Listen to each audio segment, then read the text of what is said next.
Welcome to this week's edition of Ask an MS Expert. I'm John Strum, and I'm the host of the Real Talk MS podcast. Each week, Real Talk MS reaches thousands of people in more than 100 countries around the world with the news that people affected by MS need to know. My wife, Jean, lived with progressive MS for 23 years, so I've had a front row seat experiencing all the ways that MS can impact a family. I'm a past member of the International Progressive MS Alliance Scientific Steering Committee, and currently I'm a district activist leader and trustee for the National MS Society, and I chair the Society's California Government Relations Advisory Committee. The MS Society's Ask an MS Expert webcast is designed to give us a place for the MS community to connect and to connect you with experts who are ready to answer your questions on the topics that impact people affected by MS every day. Please feel free to post your comments and questions on Facebook, YouTube, or Twitch. MS navigators are online throughout today's program, answering questions and connecting you to resources. I'd like to acknowledge and thank today's contributing national sponsors, Genentech and SureScripts. Support from our MS community partners helps the MS Society reach its goal of providing up-to-date information and support through programs like Ask an MS Expert. Addressing the needs of people with progressive MS remains a central challenge for MS researchers and clinicians. And while there's been considerable progress in understanding progressive MS, there's still a lot to learn. Today, Dr. Robert Fox joins us to discuss research and treatment updates, as well as share some strategies for living well with progressive MS. Dr. Fox is a neurologist at the Cleveland Clinic's Mellen Center for Multiple Sclerosis Treatment and Research, and the vice chair for research at the Cleveland Clinic Neurological Institute. He's also a professor of neurology at the Cleveland Clinic Lerner College of Medicine. Welcome, Dr. Fox. Thanks for being with us today. Yeah, hi, John. It's great to join you, and it's a particular honor to be considered an expert. So I'm not sure if I truly qualify, but I'm happy to try best I can. I have every confidence in the world. Although there's a lot of variability among people with progressive forms of MS, we know that progressive MS is very different from relapsing remitting MS. And I'm hoping you can get us started by walking us through the differences between relapsing remitting MS and progressive MS. Well, this is very important, and it's a great place to start when talking about progressive MS. In the majority of patients, about 85%, MS starts as a relapsing remitting, meaning episodes of numbness, weakness, blurry vision, double vision, things like that. And it comes from new pockets of inflammation in the brain, in the spinal cord, and in the optic nerve. And when those pockets come on, they disrupt how the nerves work, and that's what leads to the numbness, the blurry vision, the walking problems, and so on. Progressive MS is quite different, and progressive MS is manifest by a gradual, little by little decline in function. It's most commonly noticed in walking, decreased walking duration and walking ability, climbing stairs or running, depending on what is the normal baseline of what a person can do with their legs. Progressive MS can also manifest in the arms of decreased coordination, increased clumsiness, or weakness in the arms. It can also manifest as thinking problems, so memory difficulties, multitasking, being able to juggle the multiple things that people often have to juggle between family and job and their hobbies. And that is a little by little decline and is not abrupt, meaning coming on over a couple hours or a couple days or a week or so, like in relapsing MS, but a gradual little by little progression, usually over many, many months or years. Do we know what drives progression in MS? You know, we don't at this point. We think we know what drives the relapsing part of MS. We think that is white blood cells from around the body that, for reasons we're not quite sure, go into the brain or the spinal cord or the optic nerve and attack it in a focus or in a pocket, and does it over a couple days to weeks or so, and then gradually stop over time. We've come to realize progressive MS is not that. And indeed, patients who have ongoing progression don't have new lesions on their MRI or don't have those episodes. So we don't think it's the outside, the peripheral, the circulating in the bloodstream immune system or white blood cells, but rather something from within the brain. Now, there's a couple potential things that have been proposed as causing or leading or driving progressive MS. That includes a metabolic disturbance, an overly stressed neurons, axons, the nerves that are actually serving those different neurologic functions. They get stressed from the previous injury, and that can cause metabolic problems that lead to exhaustion. There's also hypothesized to be the support cells, microglia and astrocytes, which are cells that are supporting the axons and the neurons in the brain and the spinal cord, that they have some derangement that goes on that leads to a decline in the axons and the neurons. There's also thought to be a compartmentalized inflammation. Compartmentalized meaning it's within the brain or the spinal cord, not coming in from the outside. And that may be driving progressive MS in a couple different potential ways. So right now, we don't really know what drives progressive MS, but we do know, or we feel confident, that it is quite different than what drives the relapsing aspects of MS.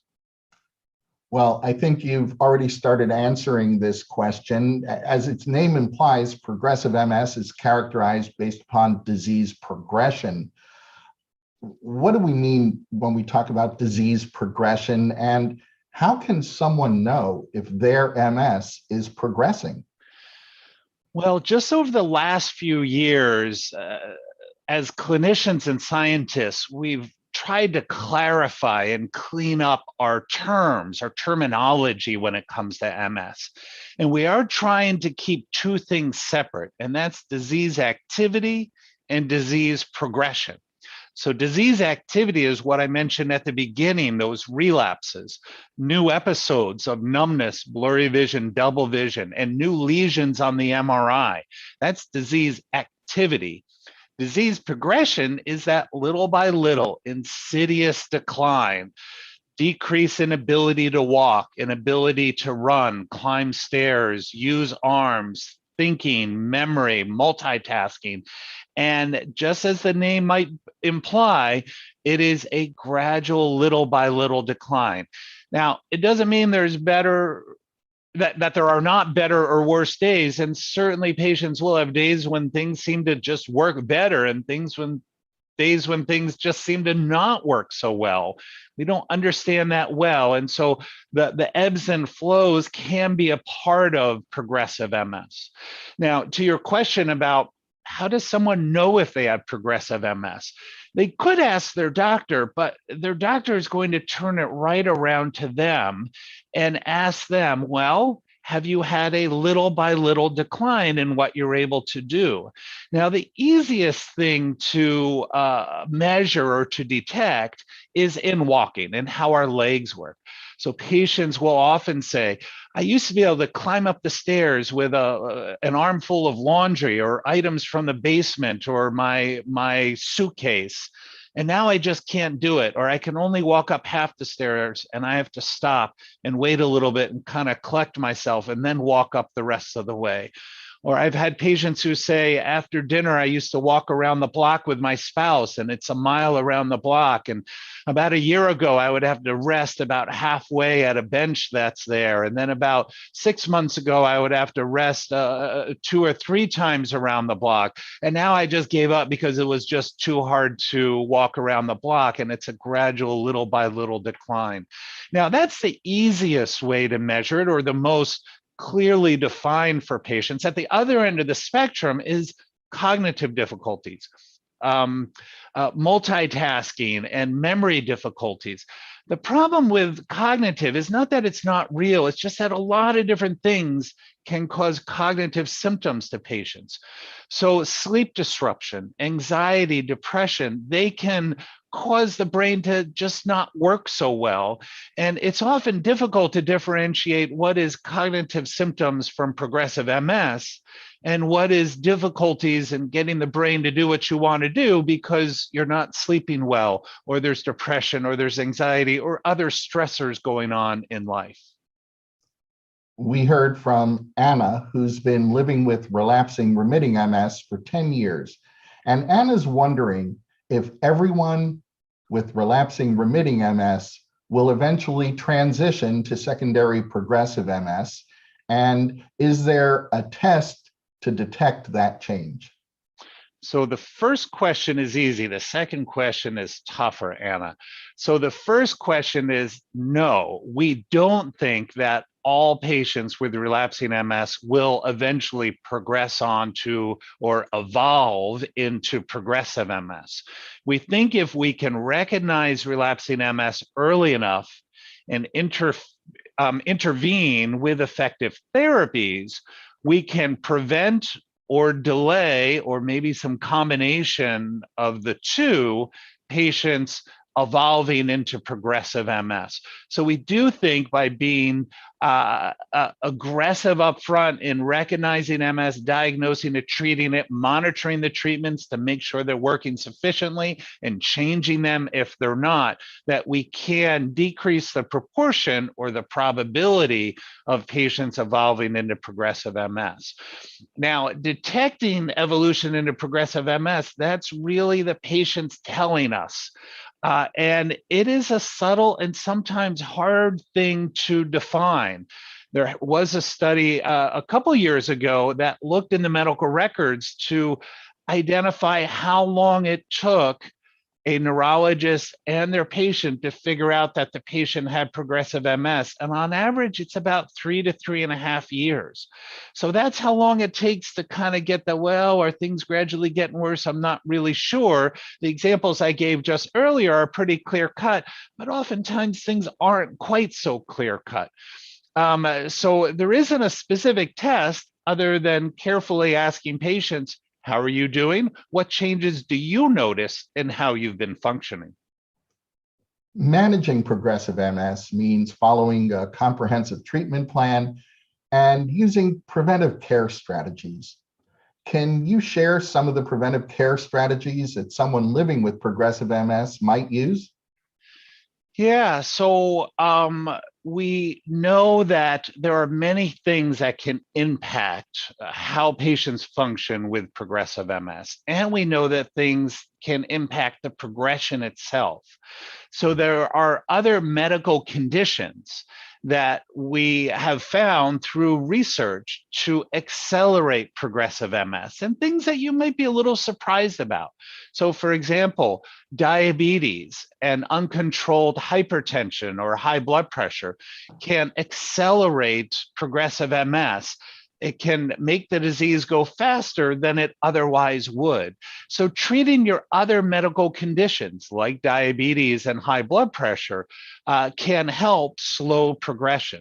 We also know that smoking cessation can slow progression in progressive MS, and continued smoking can accelerate it. So things like smoking cessation is something important. There are also many symptoms that are manifest in people with progressive MS that can be treated, that can be reduced or managed at least to some degree.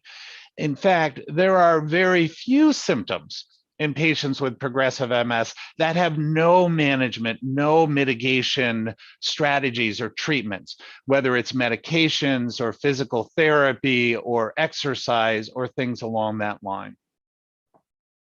Well, again, I think you just started to answer my next question, but I want to dive a little deeper into that. There's increasing evidence that shows that adopting a general wellness program can improve the quality of life for people living with MS.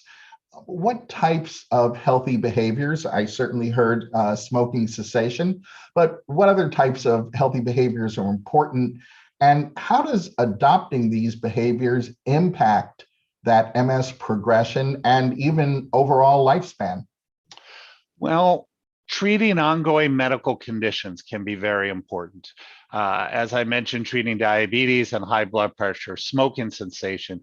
We also know that exercise can be very helpful. So routine exercise, particularly aerobic exercise.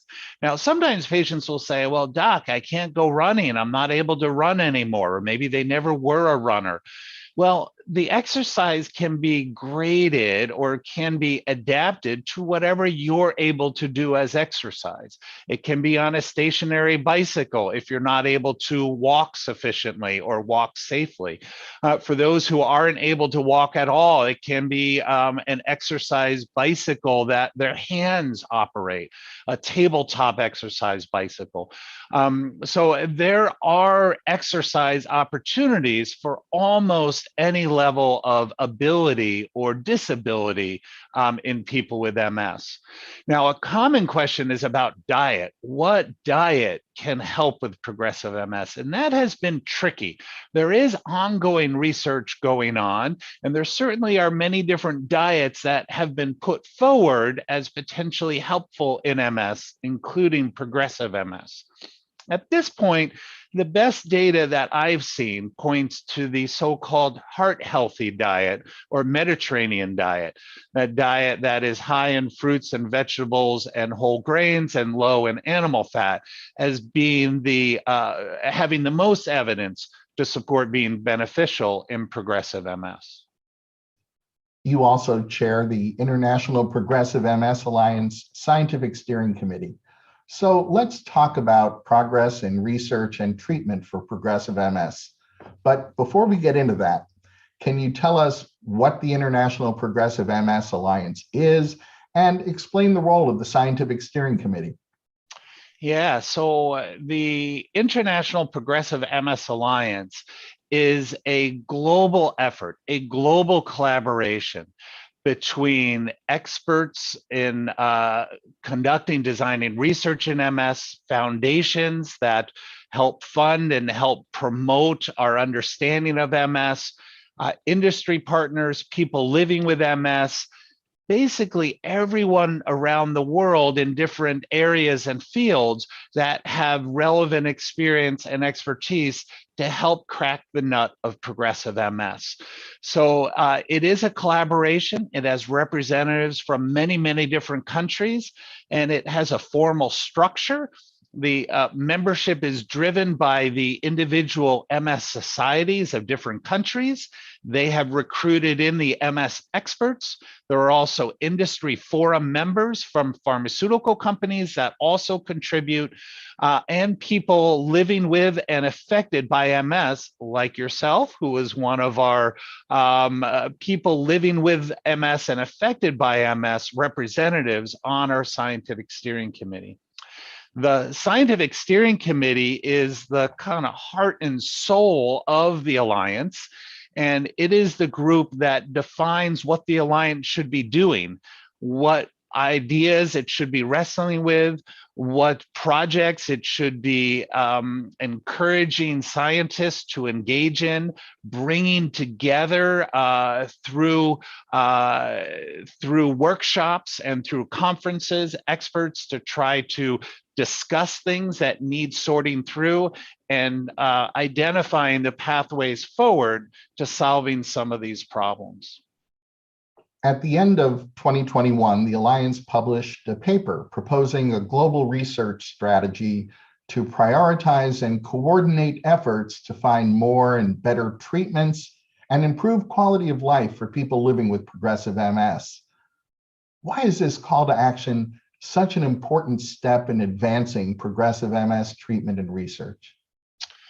Well, whenever we are faced with a disease or a disorder or a condition in which we've struggled to find treatments, what's critical to do is to go back and say, okay, why are we struggling? where are the problems? Why are we not able to develop treatments? So for example, with the polio vaccine, the biggest challenge was growing polio in the laboratory. Once the scientists were able to grow the polio virus in the laboratory, it was very straightforward to develop vaccines. So the biggest hurdle there was getting the virus to grow in the lab. Well, with progressive MS, we had to look at it and say, why are we not developing more therapies, effective therapies for progressive MS? And three main elements emerged. One was we didn't understand the mechanisms that drive progression. You just asked me at the top of the hour, what is causing progression? And my answer was, we don't really know. There are a couple different ideas of things that we think are involved, but we don't really know what is driving progression. And so one of the focuses is to figure out what that is, to then point towards potential avenues of treatment. The second is ways of doing clinical trials in an efficient and short time period, so to do them quickly and effectively. So we have figured that out very well in relapsing MS. We do a short trial looking at new lesions on MRI, and if our treatment reduces the number of new lesions in MRI relative to the comparison group, we feel confident that that is going to be an effective therapy, and we go do a bigger trial looking at relapses. Well, in progressive MS, we don't know exactly how to do those early stage proof of concept trials. We know how to do the big trials looking at disability slowing, so we know how to do them, but we don't know how to identify the potentially promising therapies through short, focused, targeted, inexpensive, what so-called phase 2 clinical trials. And so there's been a lot of focus to try to figure out how can we do that. In essence, it's saying if we can figure out how to fish better, we're probably going to catch a lot more fish. And so this is focusing on how do we fish better, more effectively, more efficiently. And then the third area is looking at well-being, is looking at the overall patient and the different symptoms and the different challenges that people with progressive MS wrestle with on a daily basis, and to identify strategies and pathways towards improving the quality of life, reducing symptoms for people who are living with progressive MS. What specific projects are you excited about as part of this global effort that the Alliance represents? Well, some of that is going to be defined. So some of that is what we need to figure out. So a couple specific projects. One is to figure out how to do these studies more effectively, these trials more effectively. And I think that is going to lead to doing trials in a more efficient way. There are three research networks that the Alliance has funded over the last couple of years. These are multinational, multi-investigator and laboratory efforts.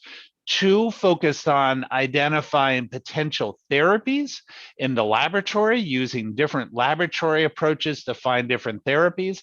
And the third is looking at MRI from pooled across many, many, many different clinical trials. So thousands of progressive MS patient MRIs from clinical trials to understand how we can better leverage MRI to understand progressive MS and identify new therapies and measure the potential impact of new therapies on progressive MS.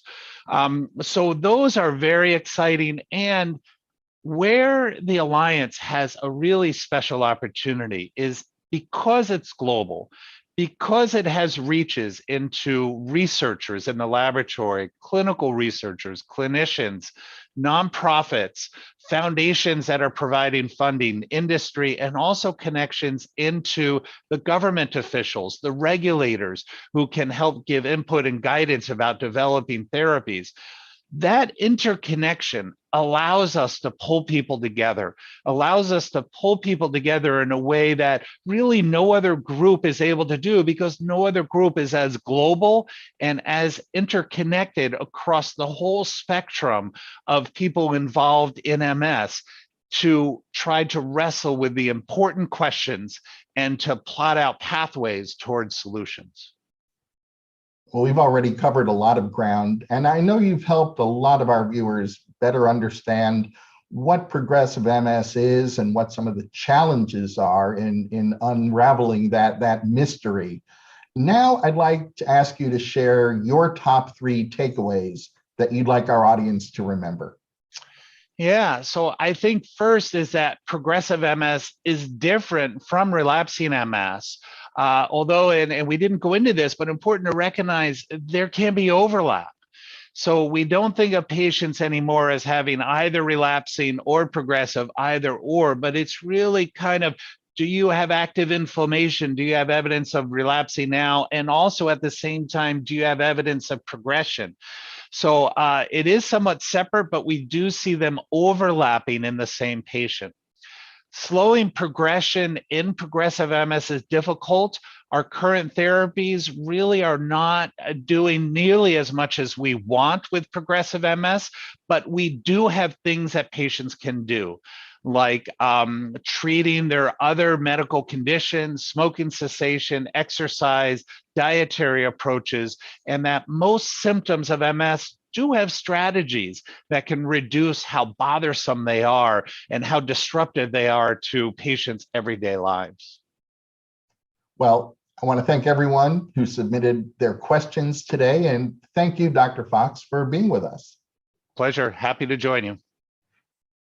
Before we close, I want to remind you that the National MS Society's MS Navigator team is your best partner when it comes to connecting you to the very best information and resources on living with MS.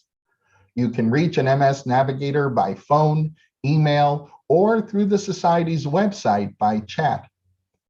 For information and resources on multiple sclerosis, please visit the National MS Society's website. You'll find research updates and news, information on connection programs like self-help groups and MS Friends, ways for you to get involved, and upcoming events that are taking place near you. And please remember, you can connect with the National MS Society and others affected by MS on Facebook, Instagram, Twitter, YouTube, and LinkedIn. And I hope you'll join me every week on the Real Talk MS podcast, where I continue the conversation that we start here. You'll find the Real Talk MS podcast at realtalkms.com, Apple Podcasts, Google Podcasts, Spotify, Amazon Music, or wherever you find your favorite podcasts. I'd like to thank Dr. Robert Fox for joining us today.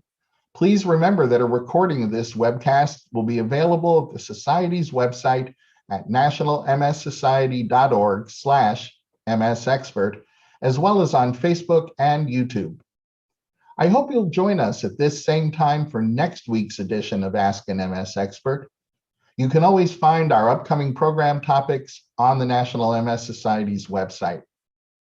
And now I have a favor to ask each of you. Getting your feedback on today's webinar is important. So you'll see a survey pop up in a moment when we close out the webinar. And if you're watching on Facebook Live, you'll see a link to that survey pinned to the comments section. And on YouTube, you'll find that link in the program description. Completing the survey makes a real difference. The information you provide helps us continuously improve, and it helps shape future programs. The survey takes just 1 minute, so I hope you'll take a minute to fill it out. On behalf of Dr. Robert Fox and the National MS Society, I want to thank you once again for joining us. Please stay safe and make healthy choices.